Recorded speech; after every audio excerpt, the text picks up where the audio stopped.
Today, many social theorists are happy to call themselves relational sociologists. What they mean by this is often not entirely clear, and indeed they often mean very different things by it. What remains consistent is the endorsement of a flat ontology, a social ontology dealing only with interpersonal relations and transactions, often to the neglect or outright exclusion of the context in which those relationships or transactions occur. The social world becomes flat, undifferentiated, and relations all the way down. In their recent work, The Relational Subject by Pierpaolo Donati and Margaret Archer, a different approach to relationality is adopted. Instead, the relation itself is understood and taken as an emergent property which has causal effects both upon its participants and upon others. Rather than conceptualizing the we as being dependent upon a notion of shared intentionality, Donati and Archer move the focus away from we thinking and argue that we-ness actually derives from the subject's reflexive orientations towards the emergent relational goods and evils they themselves generate. Now, Margaret Archer has graciously given us some of her time to discuss this. Maggie, what led you to write on this topic? I was rereading, let's call it realist social theory, because that seems to be, according to Google, the book most people have read. And there it says very, very clearly, many, many times, that everything is relational. It doesn't labour it, but it most definitely says it, and it gives examples of it. Now, it starts from the premise, actually, that everything is relational, and from the more contentious premise that relations are real. Now, this is one at the present conference where there is a paper from Dave L. DeVas which says relations are not real. I find this an extraordinary statement of his because he's actually taken up an example I used in realist social theory, taken from Adam Smith about his pin makers, and I thought he said amen to that. Namely, that in the pin factory Adam Smith was looking at, if you divide up the job of pin making in a group, that the productivity in terms of pins made per hour, day, whatever time unit you want to use, increases. Now, Smith himself was acutely aware that this could be because people become much more dexterous if they just concentrate on one simple task like sharpening the point of a pin, rather than having to go through all this manoeuvring of attaching the head to the shaft, the pin, point being sharpened, etc., etc. In other words, the discovery of the division of labour, which is nothing but human relationality in production. It is literally the relations of production. So I regarded that as an uncontentious point. It's a point which becomes contentious if you take it further, as I do, namely that the division of labour has to be discovered in all sorts of domains. Now, Adam Smith's title gives away the second domain that was really what interested him, so the book's called Wealth of Nations. Which nations get rich fastest? The ones that develop first the most advanced division of labour, namely Britain. What follows from that, another form of relationality, third order if you like, which countries have the best chance of colonising other countries, conquering other countries, however you want to put it. Those that have the most advanced division of labour leading to a greater wealth of their nation over other nations. Why do they want to colonize A rather than B? Because it has some commodity that they need for production. Or today we would say that the externalities of production are cheaper, meaning usually labour costs less. And hence the third order causal effect is that some get colonised and some become colonisers. From when you can go on to further relational effects about colonialism, the effects of colonialism, post-colonialism, the effects of post-colonialism, all of those are fundamentally based upon relations and relationality. So to me it's a fundamental of the nature of the social as it is the nature of the natural. But of course the elements making up the social world are different from those making up the natural world. Specifically that we are conscious beings, and therefore our consciousness enables us to vary with much greater variety in the ways in which we can relate to one another. Now, when people say relations have no causal powers, I think they're wrong in both domains. Magnetism is undoubtedly a causal power. So I would argue is love. If somebody loves their partner, whoever, whatever their partner is, that makes a difference to how they care about their partner, what they will do for their partner, tolerate from their partner, and so on and so forth. Now, that can lead to some very, very important relational effects. If that's continuous, what does its continuity depend upon? It depends upon the two partners finding one another reliable in this respect. It's not just a one-off act of generosity or a sudden act of compassion or something of that kind. It's a day in, day out succession of acts of fidelity, of caring. Ultimately, their emergent property is trust. Trust is never a predicate of things social. There are many books, I think, that really go off the tram line straight away by saying, given trust, then various things follow. But trust is never given. Trust is an emergent property, and it's generated by the people involved. It can be a couple, it can be a voluntary association, which could be just a small group like the street communities in Italy.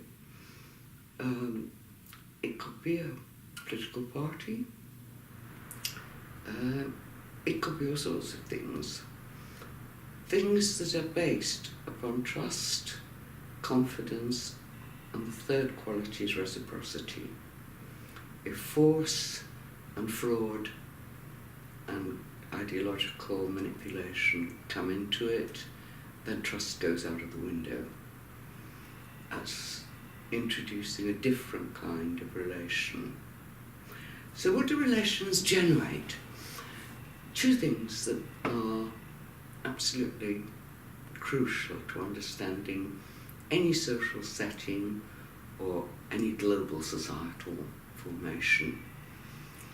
Relational goods, where those who contribute to the making of something, which can just be family, but it could be a good orchestral performance, are working in terms of generating something that is good for the collectivity. not just for themselves, so it's not cost-benefit analysis again.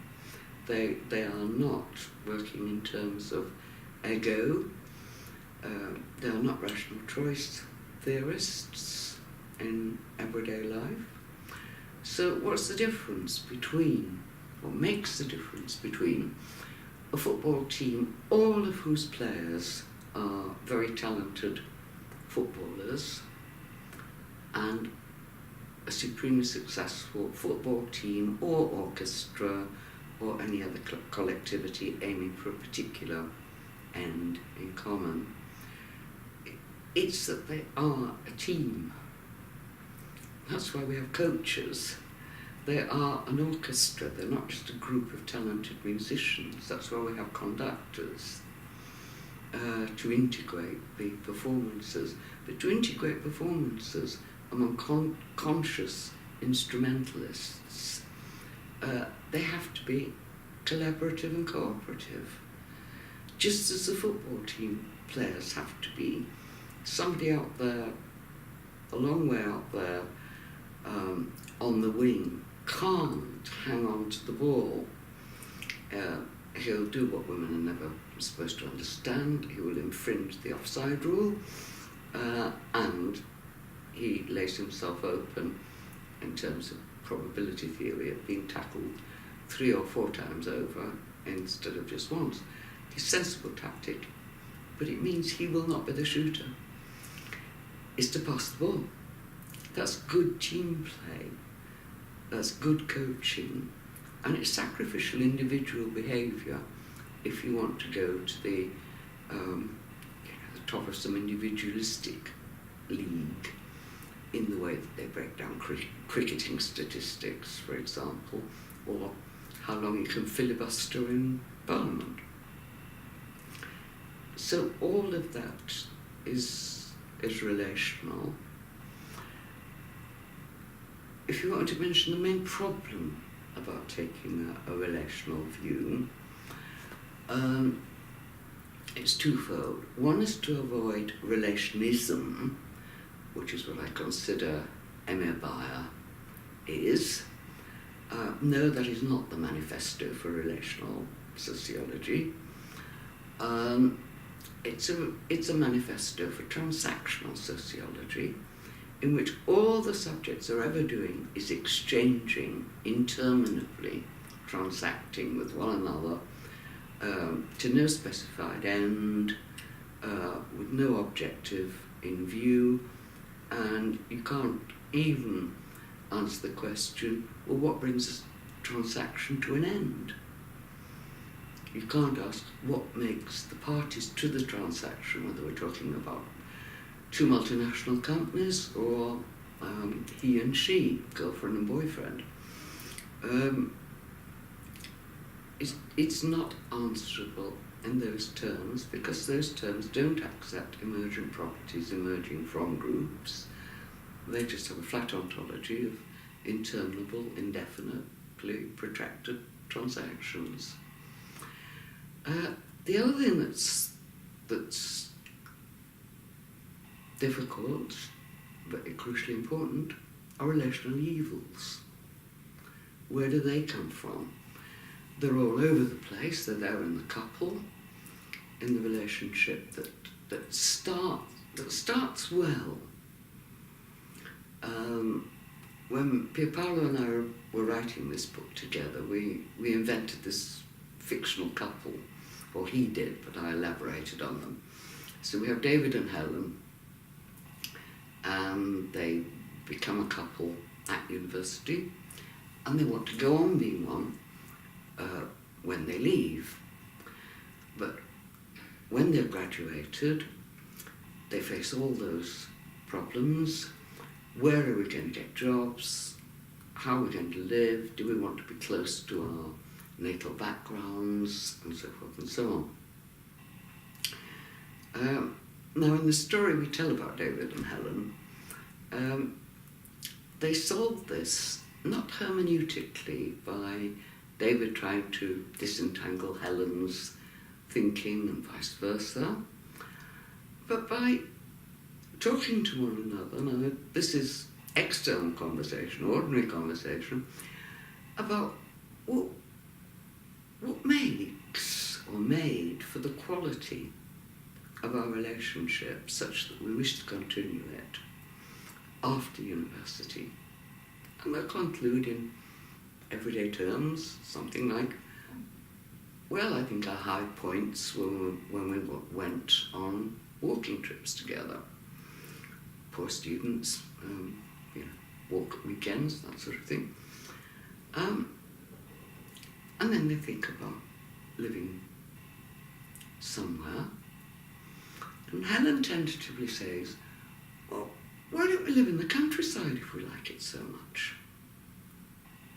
And why is she tentative? She's a bit afraid that she'll lose contact with her university friends, who are a real concern of hers. She cares about them deeply. Will they visit if she's a long way off and buried in the countryside? David says, but he has his reservations. But unlike John Searle, these are not the same thoughts going through two separate individuals' heads at all. This is not what makes them a we. David's reservations, though he's willing to try the experiment of rural living, is the simple fact that he can't drive. How is he going to get to work?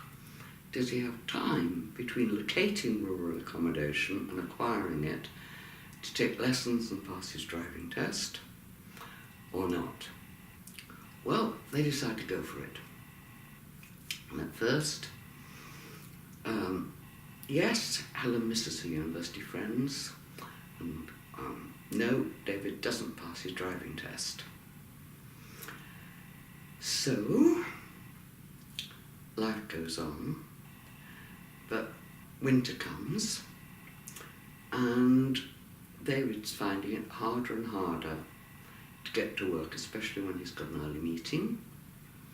And Helen's finding that fewer and fewer of her old university friends are willing to drive out in bad weather to sit in the mud alongside them.